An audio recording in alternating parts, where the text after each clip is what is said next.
Welcome to another exciting episode of the O Podcast, also known as the Only Women Entrepreneurs Podcast. Here, we are dedicated to equipping aspiring females with the tools to succeed by talking to powerful women who have forged their own paths in life and alternative careers. And once in a while, we do have a rising star on the show, which will be introduced momentarily. I'm Rosemary Cescolini, your host, a former high school English teacher who decided to drastically alter my career path and enter the world of manufacturing. At a family-owned and operated business called Royal Door Limited, established in 1975, there I personally worked for 30 years, crafting custom handmade wood doors that have been featured in construction and renovation magazines. You love Netflix? Well, our doors are featured in a variety of shows there. If you're home improvement and you like HGTV, well, we're there and we've worked with top designers and renovators. And yes, of course, our doors are famous. They've made it to Hollywood movies. Why? It's because we are one of the fastest manufacturing production plants in North America. You can have your product as little as 2 hours. So enough of the Royal Door. I want to focus on our new initiative, and it's called O, an organization that is dedicated to helping women thrive in the business world and alternative careers. Join me as we discover the lessons and wisdom learned from successful women. So without any more delay, I want to learn more about our new guest. Her name is Shae Eichele, and she is a multifaceted marketer, entrepreneur, and passionate advocate for the world of manufacturing. As the marketing coordinator for the HEH Group, Shae plays an integral role in that company, which provides trusted manufacturing solutions, working with engineers, technical professionals, and support teams to drive innovation throughout all stages of production. And I'm really going to get into that because I think I might have a requirement. But that's not all. Shae is also the visionary host and founder of the Manufacturing Muscle podcast. And this is where entrepreneurship comes in. It's a platform that empowers people to share their impactful manufacturing stories and change perceptions one story at a time. Through insightful conversations and powerful narratives, she aims to motivate others to consider manufacturing, and in particular STEM, which stands for science, technology, engineering, and mathematics, a variety of fields that have exciting and viable career paths for women. So Shae, welcome and thank you for joining us today. Rosemary, thank you so much for having me on, and a wonderful introduction. As a fellow podcaster, I can aspire to only have an introduction as good as that. So thank you. Well, you're welcome. And you know what? I'm just so passionate and pumped about this new initiative. And I love sharing stories and having people like you brought onto the show and telling everybody who you are, what you do, and inspiring the next generation of young women like you. It's so exhilarating. And I'm glad you're here and I want to get started. All right, let's do it. Okay. So I want to say congratulations, young lady, on a really difficult accomplishment. So I actually met Shae through LinkedIn. She had put a post regarding one of her guests for her podcast. And there was two loves, manufacturing, of course, but also muscle. So as a person that loves to work out as well, and that's a religion for me. You just finished a bodybuilding show that you participated in, and you actually slammed it out of the park. You placed first in your figure class and third in your bikini class. And yes. A lot of people are thinking, like, why is she talking about a bodybuilding competition on an entrepreneurship show? And the reason, there is a specific reason, because that show was something that you had to prove to yourself, because just to bring into light, in 2018, you had a life-altering accident that redirected your whole career path, your life journey. Yes. So it's something that I want to touch upon right away, so we have a little bit of background information. So let's start up on a very young Shae. You're in high school. Take it away from there. What did you have planned for your life before that accident? Yeah, absolutely. So in high school, I wanted to be an attorney. I actually wanted to be an attorney my whole life. I'm a daddy's girl. My dad and I watched NFL all day Sunday, Monday nights, Thursday nights. We never missed a game together. And I always wanted to be a sports agent. So I had to go to law school to be a sports agent. I got a really good opportunity with a federal criminal defense attorney when I was 16, who let me come in and learn the ropes and brought me around and all this stuff. I knew right away I didn't want to be in criminal law, but it gave me an opportunity to get in front of the books, understand the language, start making connections in the field. So once I got, I was in high school, I decided to make the decision to do, they used to call it post-secondary, but now they call it college credit plus. So I graduated high school in 2017 from Chardon High School in Northeast Ohio with my associate's degree. So I could fast track to law school. I was always somebody that was like, I got to get this done. I want to get out there. I want to make money. I want to start, being able to change people's lives and things of that nature. So started at Cleveland State University in fall of 2017, graduated there in the spring of 2019. Now, as you had touched on, in 2018, I had a pretty life-changing injury. I had 2 major leg reconstructions that resulted, because of the physical trauma, resulted in a nerve disorder called complex regional pain syndrome, CRPS for short. And the only way that we tried a lot of other conservative treatments, but the only way that we were able to get me functioning back to somewhat of a normal person was to do a back surgery where they implant what's called a dorsal root ganglion stimulator. So they implant, we call it my battery for short. So they implant this battery and they use wires that are connected to the battery on the inside of your back to basically zap the nerves at a speed at which pain travels. And it interrupts that so you don't have any pain, so you can function more as a normal person. So when that was happening, my first surgery in that stretch of time was in March of 2018, major leg reconstruction. I think I had over 50 staples, over 100 stitches. My leg had to get fused. We had to reroute all of my ligaments and tendons by drilling holes in my fibula to weave them through. I mean, a complete reconstruction of the leg, basically from the knee down.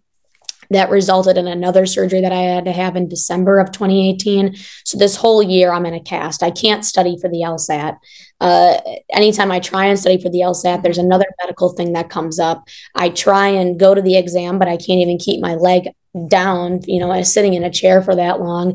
Just one disaster after the next. And I ended up getting a job at a law firm as a paralegal at the time, still trying to stay in law, trying to study for the LSAT, trying to, do these things. And I stayed there, all through 2019 as I'm still trying to get to a point where I can successfully take the LSAT exam. And then we found out in late of 2021 was when I had that nerve disorder.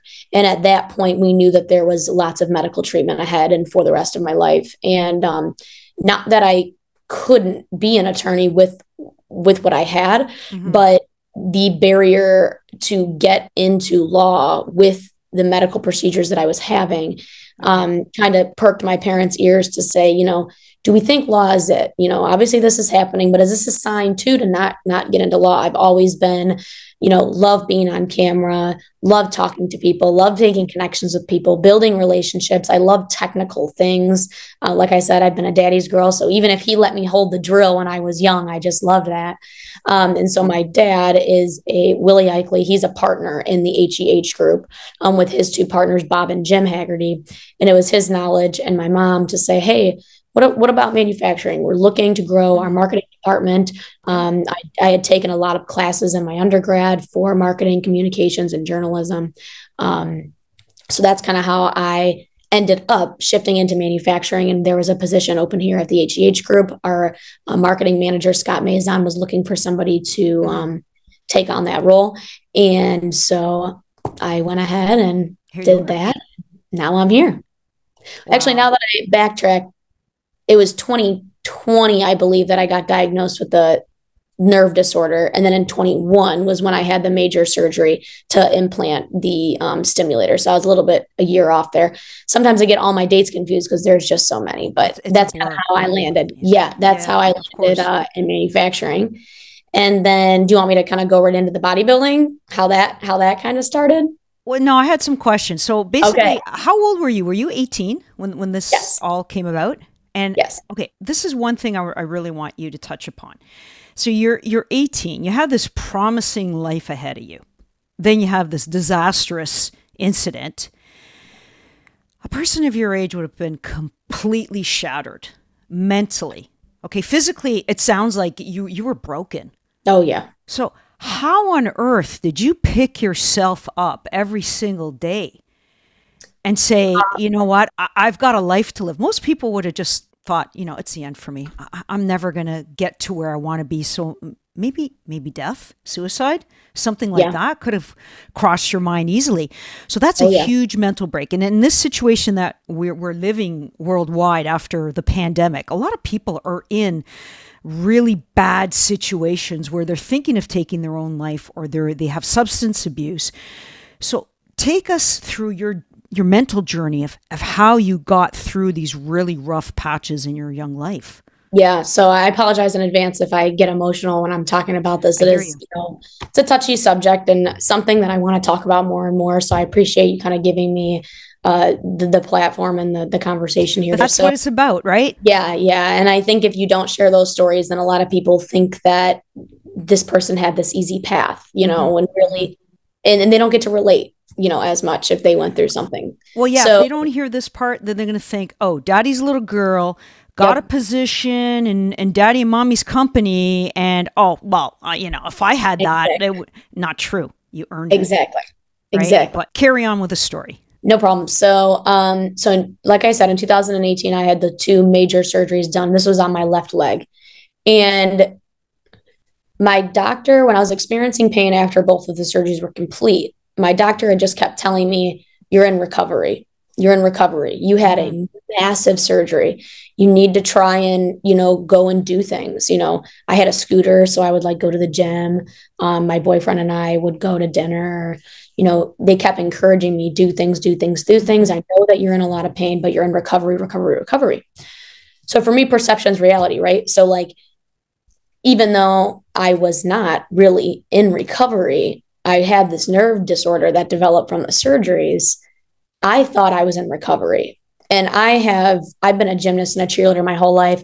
I've broken my wrist, broken all my fingers, concussions, whatever it may be. Wow. And recovery is just a normal thing. So, okay. So, you wait until that recovery time. And then something started feeling really off. I'm X months post-surgery. I can't walk. My leg is black and blue. If I even want to go to a trade show, if I want to go, I got to take a crap load of Advil. I ended up getting a kidney stone from all the medication that I was taking to be able to just live a daily life. And for me, because I initially thought I was in recovery, I think that kind of helped get me past to a point.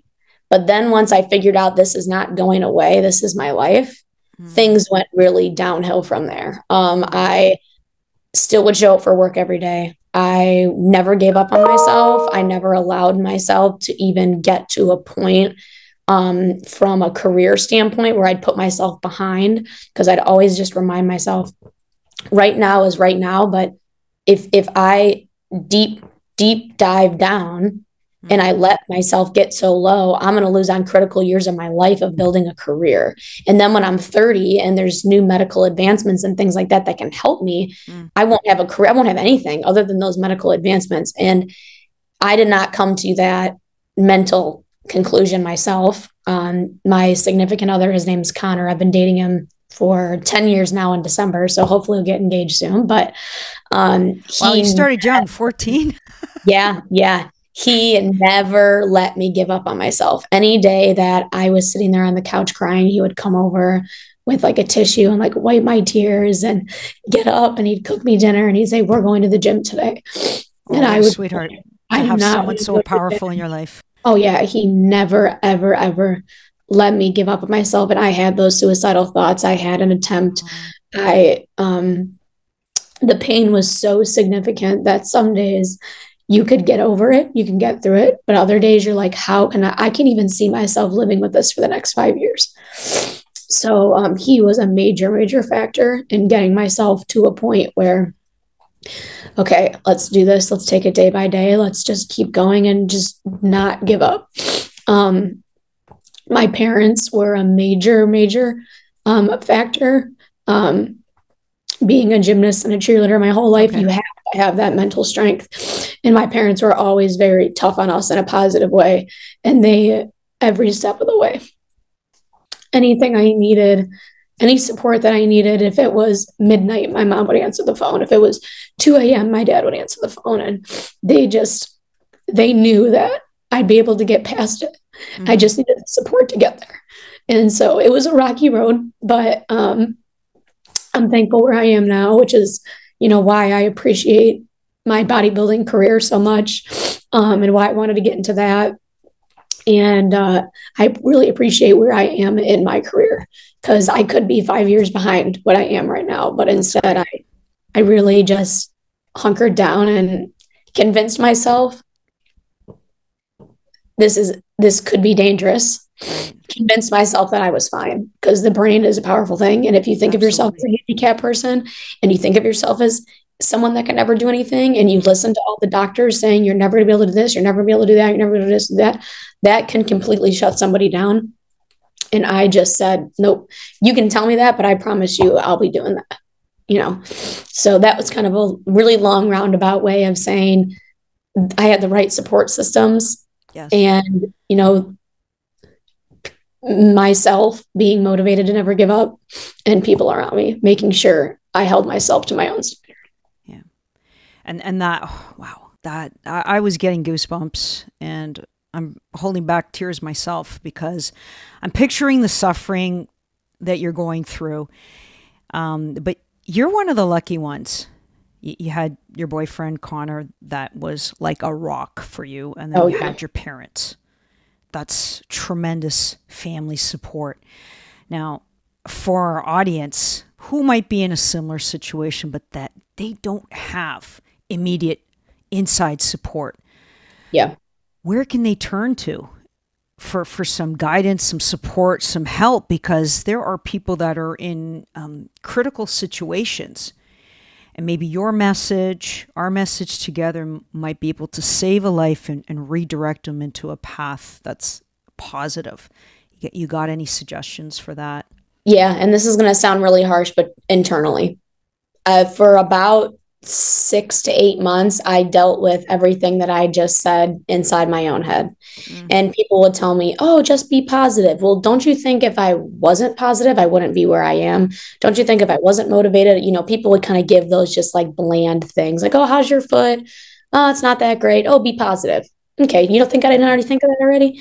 And I think people for a long time, I wasn't ready to admit that how bad that this was mentally affecting me. Yeah. And I had to deal with it internally. And I don't know that that's the most healthy way. I ended up getting a psychologist at some point, and I talked to him, and that helped me out a lot. And I still do that today. But my biggest advice to people is beat emotion with logic. A lot of people, if they're sitting there thinking, let's just say, for example, my wrist is broken and it's all jacked up and I can't move it. Well, that's right now. Logically, let's just think about the technical advancements that we've been able to do over the last, 50 years. 5 years ago, I wouldn't have been able to get the stimulator device. I'd still be in a wheelchair or walking around on my scooter and taking a bunch of medication. Things change. And if you let your emotions get yourself into this rabbit hole where you don't see any vision for yourself, you got to get yourself out. And so for me, one thing that I kind of set a rule for myself when I was dealing with it mentally alone, I would say, I'm going to let myself feel this for 20 minutes, and then I'm going to do something that I know is going to distract me. So for me, I love taking hot baths. Very strange. Felt good on my foot. And it would allow me, I'd turn on a Netflix show to like relax. So I would get down about something. I'd get in a pigeonhole for like 20 minutes. I'd kind of write down those things that I was feeling. And then I would force myself to go sit in the bath, have a little snack of something that I like, watch a Netflix show, and then calm down. And after I'd calm down, I would come up with a logical answer that would beat every one of those emotions that was on that piece of paper. So if I said, I'll never be able to walk again, it was just usually the first one was I'll never be able to walk again, or I'll never be in pain again, or I'll always be in pain for the rest of my life. Next to I'll never be able to walk again was, well, you can walk just with a limp. and, you have a doctor's appointment in X amount of weeks to figure out how to do this. And this could be an option. I'll be in pain forever. Well, again, there's technical advancements that do that. Let's do the research and figure out what is out there that can help with pain management. Let's get into a pain management doctor and see how they can help. It's a lot of it is patience, but I would say beating that emotion with logic. There's also a lot of great groups out there. I joined a CRPS Facebook group where it just kind of makes you feel like you're not alone in what you're feeling and what you're going through. And other people would talk about that. I would say if you have a really good supportive friend, one thing that I'd give advice to maybe someone out there is a friend of somebody that has chronic pain or is handicapped. The worst thing you can do is compare. I could never, I hate him to be like, oh yeah, I broke my ankle once and I did this and that. And I know exactly how you feel. And I'm like, you have no idea what you're talking about. You can't compare. Your situation is your situation. My situation is mine. So just if you have a good friend that you can lean on, and even if it's just, hey, if I text you the word Chipotle, I need you to send me something funny. That's my code word that I'm not doing good. That's so those are kind of a few things that I did. Great strategies. I like that. Yeah. Just to add, people have to, like you said, the mind, you can actually trick your mind into believing something, right? And that's powerful. And a lot of people don't know that. So some people, okay, they can write, but they're still not getting it, right? So people like to have the visual aspects of it. So create, a lot of people call them vision boards. Yep. So create a vision board. And maybe in your particular case, you put down on your board pictures of you when you were doing gymnastics, when you were at your strongest point, when you were thinking of becoming a lawyer. And you look at that and then you do pictures of the future. This is how I'm going to see Shae in the future. And you just look at those pictures, you look at what you've written down, and you will change those negative thoughts. And I agree with what you're saying, and you're proof and I'm proof, because I didn't get to where I was because everything was sugar-coated. No, I've had my own challenges too, but that's what we're here for. Not only to talk about businesses and career challenges, but the key to anybody's success, doesn't matter what stage in life you are at, it's what's here. And people that are struggling, the internet has a lot of great resources, but people like myself who've had, a good career, challenging career, and I'm starting to share my story, I do offer help. Like if someone's listening to me and you today and they say, yeah, I want to be an entrepreneur and I'm struggling mentally.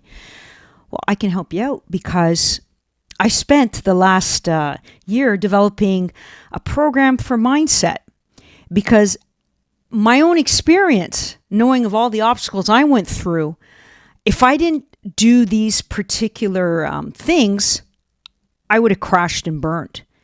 And so if it worked for me, why can't I share that?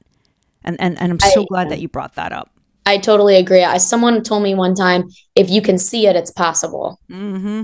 And if you can see you doing what you're doing and doing these things for mindset, which is amazing, and offering this help, and you see someone going through struggles and they made it out, if you can see it, it's possible. And you got to just get there. And I think one just key thing that you said is you can convince yourself of anything. Your brain is a powerful thing. And if there's one thing that I convinced myself of is the bodybuilding. I wanted you to talk to us why you ended up entering that contest. I convinced myself I'm fine and I'm not handicapped. So every single day, even though I'm considered both of those things, I'm not fine physically and I can consider handicapped. You will fool anybody, because I'm going to put on the podcast pictures of you in that competition. And everyone's going to look at them. Yeah, okay, Shae, I don't think you're telling us the truth, but man, you look awesome. Spectacular. Thank you. Yeah, bodybuilding was, so when I had the back surgery done, so that was in, so it's 23, that was in November 12th of 2021 is when I had the stimulator device implanted. And at that time they had told me, these wires, they go implanted in your back, they connect to a battery, they're fragile. And if they pull out, you're in trouble, right? Now you got to go get the surgery again. So for about 12 to 16 weeks, I was not allowed to put my hands over my head. So nothing over my shoulders. I couldn't wash my own hair. I couldn't bend at the waist at all. So like you can't shave your legs, you can't pick anything up off the floor. You have dogs. If your dogs aren't tall enough to pet them at a normal level, you can't pet your dogs. Yeah. You can't even go to the bathroom normal. I couldn't lift anything over 3 pounds, or not 3 pounds. Sorry. Yeah, no, it was 3 pounds, like over a million. Oh, that's huge restrictions. And so where I was living at the time, and Connor, he's a police officer, he would have these crazy hours. I was living kind of far from my parents. They would come when they could, but our microwave was above my ears. And you couldn't use it. I couldn't even get to the microwave. I mean, we had to make so many crazy adjustments. Ultimately, what I told myself was that could have been the most pain that I've ever been in my life. Recovering from that surgery was, I mean, I don't even have words to explain it. I can feel it talking about it. And I told myself, if I can ever get back to a state where I can work out, yes, I have tons of restrictions. Yes, do I have a scooter at the gym with me sometimes because I can't walk? Yes, I can't do cardio, so I'm not eating a lot of food, but I'm going to prove to myself that I can do something still, because there was a point in time where I lost everything. I lost all my friends. They didn't want to do anything with me anymore because I couldn't hang out with anyone. Your real friends though. Right, exactly. So I lost them for a good reason. I lost gymnastics. I lost cheerleading. I lost coaching. I lost being able to do things with my family. They're very active. They would want to go hiking and this and that, and I couldn't do that. I lost out on so many things, and I told myself, I'm like, I need to take this power back and put it back in my pocket. And if I could ever be active, even just a little bit, I will do the same exercise 50,000 times for an hour and a half, just to be able to be active and compete again and do it competitively and do it right. So I met my coach at the gym that I was working out at, and he probably thought I was nuts. His name is Javen Shaw. And I went up to him and I'm like, hey, do you do competition prep? And he's like, yeah. And I was on my scooter. I have like this knee scooter with a hamster bell on it. And I was driving. Yeah. He looked at me like I was nuts. And I'm like, I promise you right now, I will diet the hardest. I will work the hardest. And I will do what I say I'm going to do. And we're going to do this. And he believed in me. He could tell my story just as good as I could tell it, as I could tell it. We're a great collaboration, and he really helped me get there. And that's kind of how it started. I started going after the surgery. I started going into the gym, and all I could do was hold one of those therapy bands and go like this 5 times. And then I go in the next day and I do 6 times. Then I go in the next day and I do 7 times. And then once I got to 10, I'd add a new exercise. So then I would go like this, and then I would lift it up. Then I'd try that, but I couldn't go over my head. So I'd just keep it low. And it was a very, very, very, very slow process to get back. But you did it. You did it so many times. So anybody that says they don't want to go to the gym, they don't feel like, they belong or anything. Can you guys just imagine Shae on a scooter and with these little elastic bands? So if you can do that, like I'm visioning, when I go to the gym, right, all I see are, these people with these big muscles and stuff like that. And you get other people that are, less experienced, they kind of like shy away. But you know what? After listening, this is so encouraging. That's fantastic. Yeah. And you know what? It on the gym side, I remember I was at the gym one time and this guy came up to me, and because I would like drive around on my scooter a little bit, then I'd walk a little bit and scooter and walk, just kind of like a mix until I had that back surgery. And then after I was fully healed from the back surgery, then I could kind of go to the gym without the scooter anymore, which was great. Sometimes I still need it, but someone came up to me and they're like, hey, I've been meaning to ask you this, but is something like wrong with you? They're like, I don't mean to say that in a weird way, but like you got this crazy limp, like what's going on? So I kind of told him the brief story, and he's like, well, I just want to let you know that you're the reason that I get up and go to the gym every day. You encourage me to do that, and just know that nobody is in the gym because they're confident about the way they look, what they do, and how they do it. Everybody in the gym has a level of insecurity, even if they don't look like they do. They don't go to the gym because they're happy with the way they look. They go to the gym because they're trying to make an improvement. And so whether you are, trying to get into fitness, or you're trying to get into bodybuilding, or you're just trying to live a healthier lifestyle, or, whatever, gym people, even though they come off as unsupportive, we're all the same up here. You just proved it. But, that must have been a fantastic feeling, an incredible feeling to know that you motivated someone and they actually had the courage to come up to you and say that. So that probably spurred you on to keep going at a decent pace to get to your end goal. That's Absolutely. fantastic. That's fantastic. Yeah. So now I want to move towards the HEH Group. Okay, so we briefly mentioned it in the intro.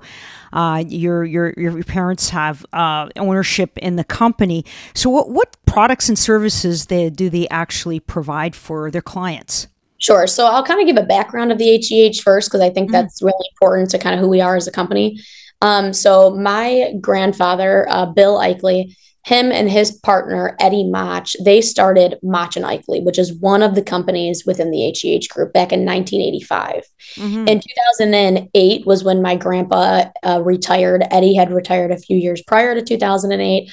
And that's when my dad, Willie, stepped in and was then the owner of Mach and Eichele. And his goal was to grow the company. He wanted to grow the company's capabilities. Mach and Eichele is a distributorship of machine tools, metrology, and automation equipment.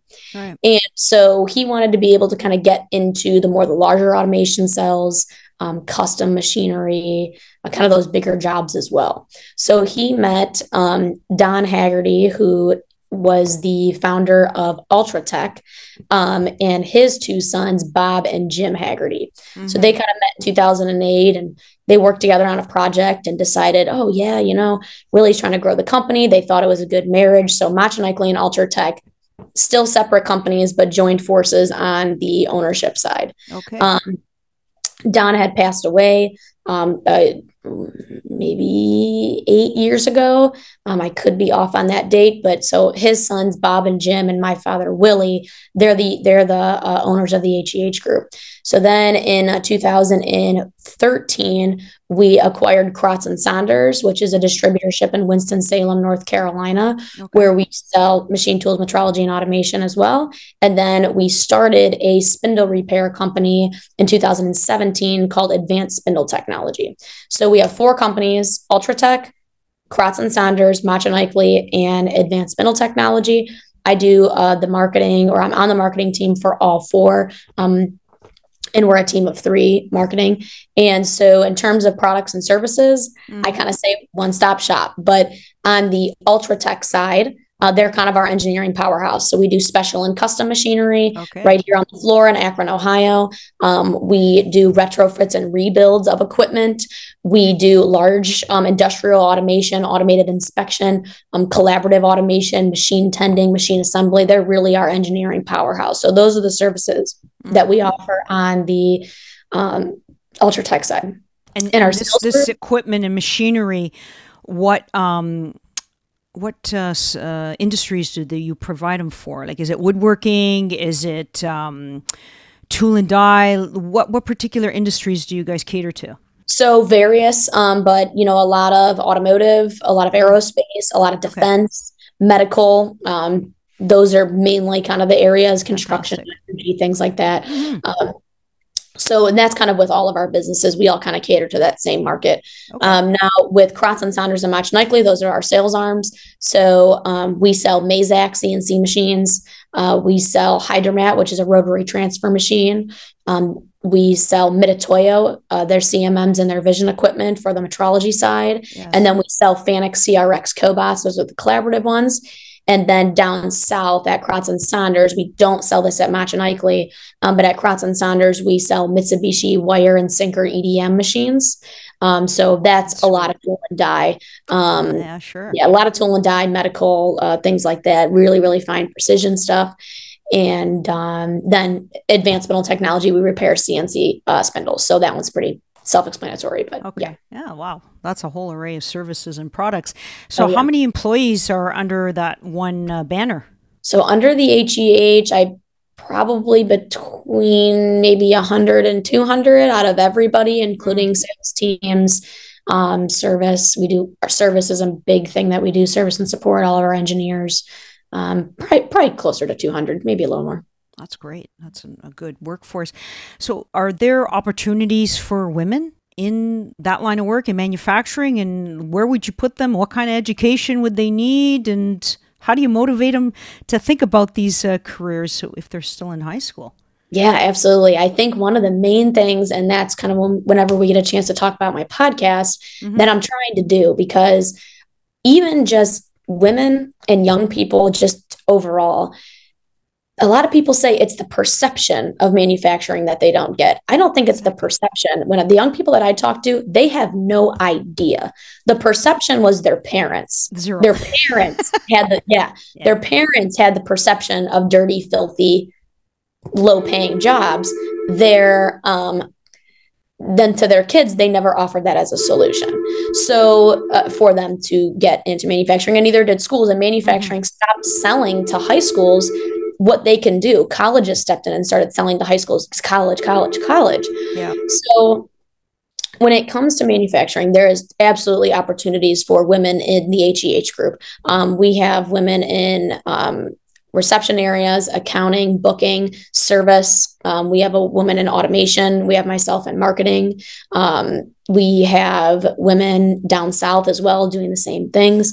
And one thing that we always get told is, and we see it, women are more reliable at a younger age. They can pick up on things a lot quicker, and they're way better at multitasking. Correct. So if there is an opportunity out there for a woman, a female engineer, a female saleswoman, we are really, really, if that comes to us and we open up a position and we have that, we're really looking at that because we know statistically that women stand out in those areas. So one thing that I also want to touch on when it comes to that is just outside of the HEH group in general, there's opportunity for women all over manufacturing.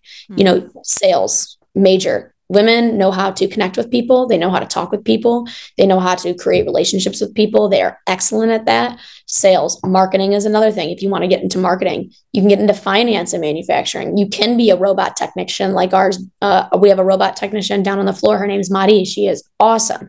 You can get into engineering. There's so many. I don't want to say these are the good positions because I think women can conquer anything that they want to get into. But there is certainly places here in manufacturing for women and also in the HEH group. See, I like how you actually define the fact that there's positions for any interest. Like you said, maybe I don't want to go into manufacturing. I don't want to go on the shop floor and make a product. Like you said, marketing, sales, finance. All those are great opportunities. But then you have other people who say, well, you know what, I'm going to finish high school and I want to get straight to work. So would you actually be able to train someone that is finishing high school, or do you suggest that they go to a college where they may pick up an apprenticeship program or a certificate so that they would have a better chance of finding employment in your area of expertise? Do you want to comment on that? Yeah, for sure. I'm not in the hiring area in terms of the HEH group, but just in general, people in manufacturing are very interested in people that just take interest, work hard, and show up. If say somebody, we had a high school kid come in here, give us a call and say, hey, I'm looking to get interested in manufacturing. What kind of opportunities do you have available? We might have him into interns, see how it goes. But if he shows up every day on time and he or she works hard and asks questions and makes mistakes and learns from them and do those things, we might say, hey, let's hire you on full time. I've heard this story 1,000 times, maybe not in the HEH group, which we have those scenarios as well, but outside of the HEH group in our industry. And hey, we'll pay for your tech school. We really like what you're doing. Let's pay for your tech school. Let's get you into this. Let's move you into this position and learn off of experience. So I think there's a lot of different avenues to get into manufacturing. I think there's tech schools that are with, when you're in high school, a lot of schools are starting to offer technical programs, manufacturing programs, trades programs. That's one way to get certified and do some safety stuff and learn a little bit while you're still in high school. Once you get out of high school, you can go get an electrical engineering certificate, associate's degree at a community college. That saves a ton of money. There's so many different options, but yeah, tech schools, look for opportunities within your high school and reach out to local manufacturing companies and ask them what they want from you, because we're dying for people. We're going to tell you what we want. We're not going to say, yeah, we don't need you. We're dying for people. So you could get a really clear answer by, I think, just calling some local manufacturing companies to see, hey, what would I need to be a machinist? I'm glad you brought those points out, because I think that's one of the obstacles or barriers that young people have, right? they don't really know anything about manufacturing. They're not doing their job at school teaching the importance of manufacturing. Our society is not going to exist. Like all those wonderful medical advancements that you went through and got your life back together in a positive way would not have been possible without the partnership of manufacturing, skilled trades. Because yes, someone can design, and do layouts on a computer for equipment, but then you got to have the actual human to build it. And it's so important for us to bring that important message out. And the fact that there's extreme shortages everywhere. So it's basically an SOS going out to the entire country. Think about it. There's a future. You have job security. You're going to be well paid. And you got employers that are willing to invest in your education and learning that technical expertise, because we need you. Those are great points that you touched upon. Now I want to flip onto your podcast, right? Manufacturing Muscle. Now, starting your own podcast is challenging. I can personally relate, and you got to juggle a lot of responsibilities because you, like me, I'm still involved at work, but this is a passion that we both enjoy, and that's why we're having this discussion today. So what is really the purpose of your podcast? You mentioned it briefly, but can you go more in detail? Yeah, absolutely. So Manufacturing Muscle is a platform that, through telling relatable stories of people in our industry, we hope to encourage somebody to consider manufacturing as a career. The other things involved in those stories are especially focused on women, and things that you might have an interest in that you may not know are related to manufacturing. So we really like to talk about that, and we like to have real conversations that are affecting students and education in the world today that we think are leading to a decline of people getting involved in manufacturing. And we need to switch those perceptions. For us, for Manufacturing Muscle, I always say our biggest competitor is exposure and perception. So if we can start having people understand that your iPhone and the way that you click your iPhone and text people or your Android is the same thing as a control, or maybe, cosmetologists, ladies, you like making things, you like creating things, you like changing colors to people's hair, you like turning one thing into another thing. That's what manufacturing is. We are turning billet to part, we are designing those things. And same thing with people that go into the fashion industry. Mm-hmm. If you're in the fashion industry, you like making something. Same thing in manufacturing. Makeup, right? You got clothing. Yep. That is manufacturing. Yep. So if you are a lot of people, when they turn 16, 17, 18, they get their first job. Maybe they're a server. Maybe they work at the local ice cream shop. They like talking to people. They're gaining that exposure. Mm-hmm.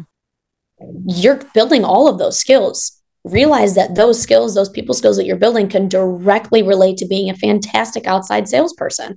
And so those are the things that we're really trying to marry in the Manufacturing Muscle podcast is, hey, manufacturing is not just manufacturing. I wish there was a different word that we could wrap it all up in a bundle and throw it at somebody and they'd be like, whoa, this is incredible.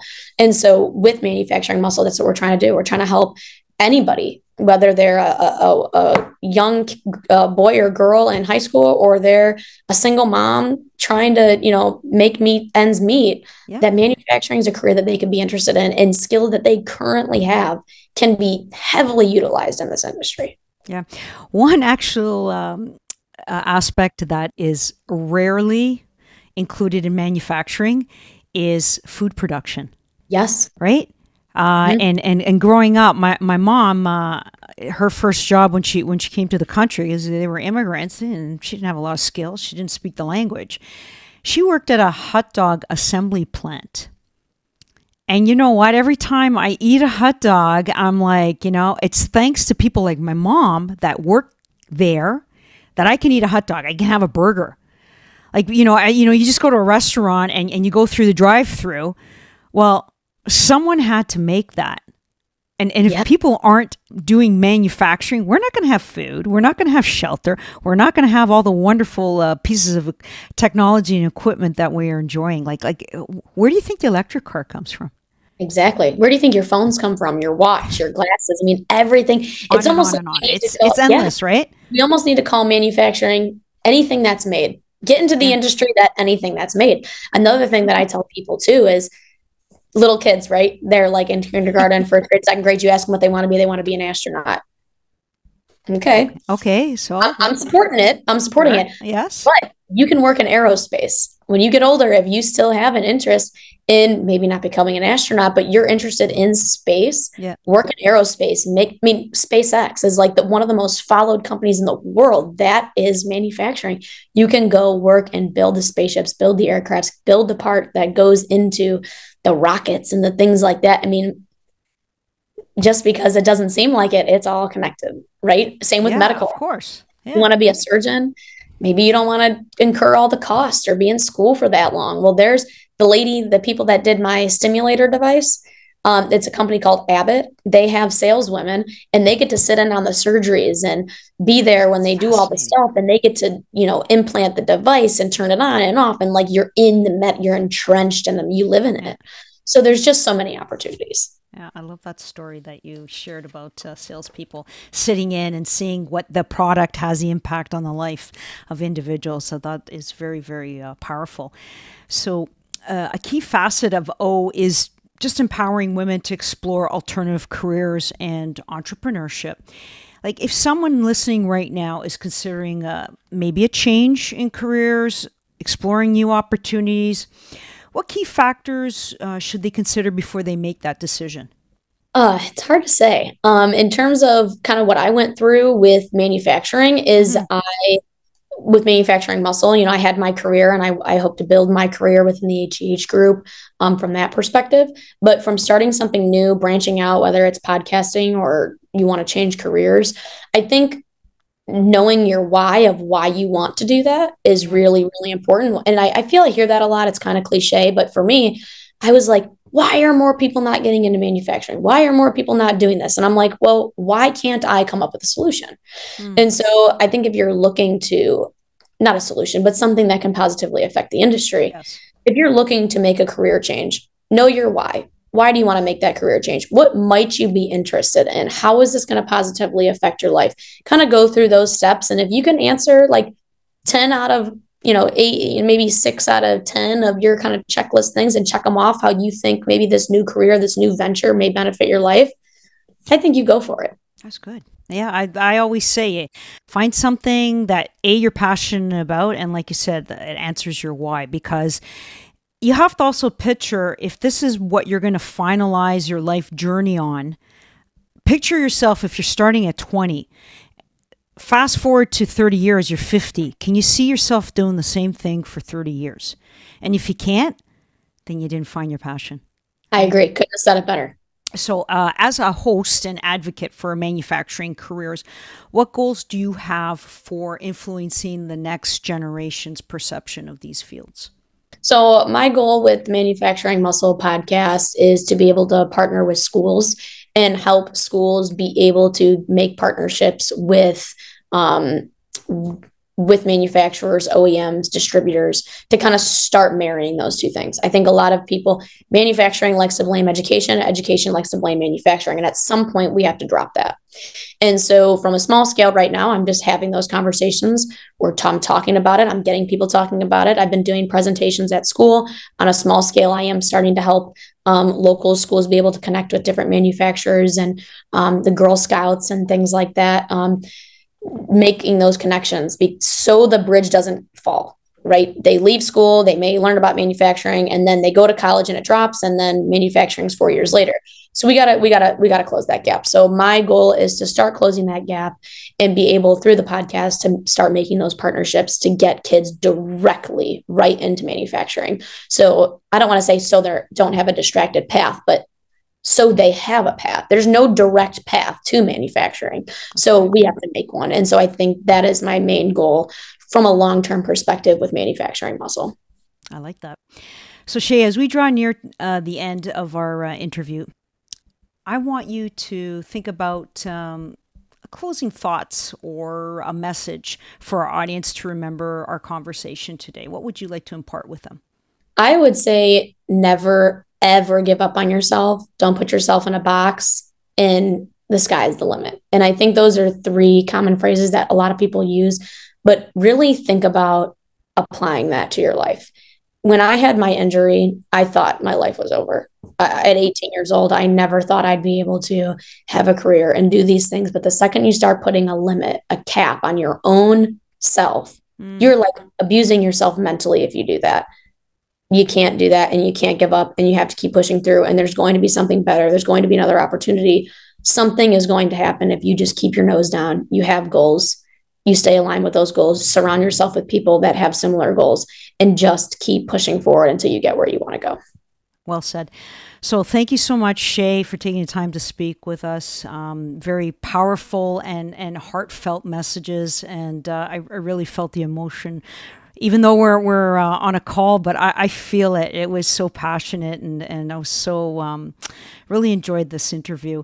So if our listeners, they want to connect with you, learn more about your podcast, Manufacturing Muscle, or the HEH Group, where do they find you? Yeah, so starting with the HEH Group, we are on LinkedIn. All of our companies are on LinkedIn. For Manufacturing Muscle, we have an Instagram, we have a TikTok, and all of our podcasts are posted to YouTube. I'm hoping to eventually get on Apple Podcasts, and maybe by the time this episode comes out, we'll be on, but you can find us on YouTube, Instagram, and LinkedIn. Okay. And then personally, I'm on LinkedIn. I have an Instagram account called Shop Floor Shae. You're welcome to follow me on there.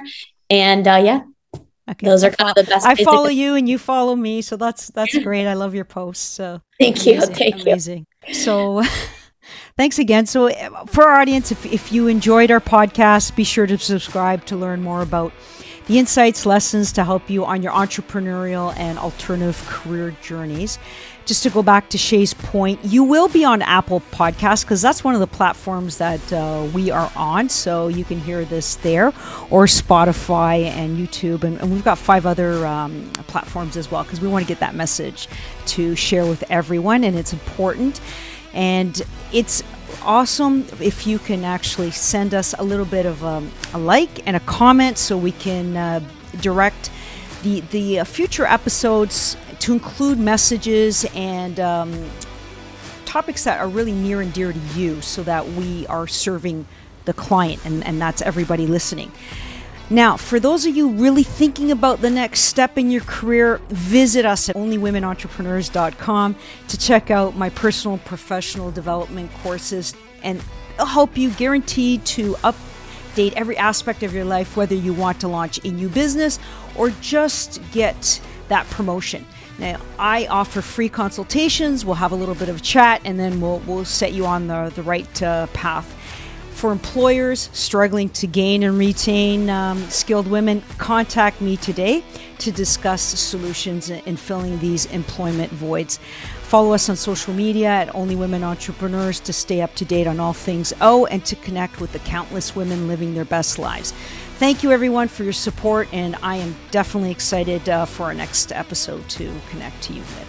Bye, everybody. Thanks again, Shae. Thank you.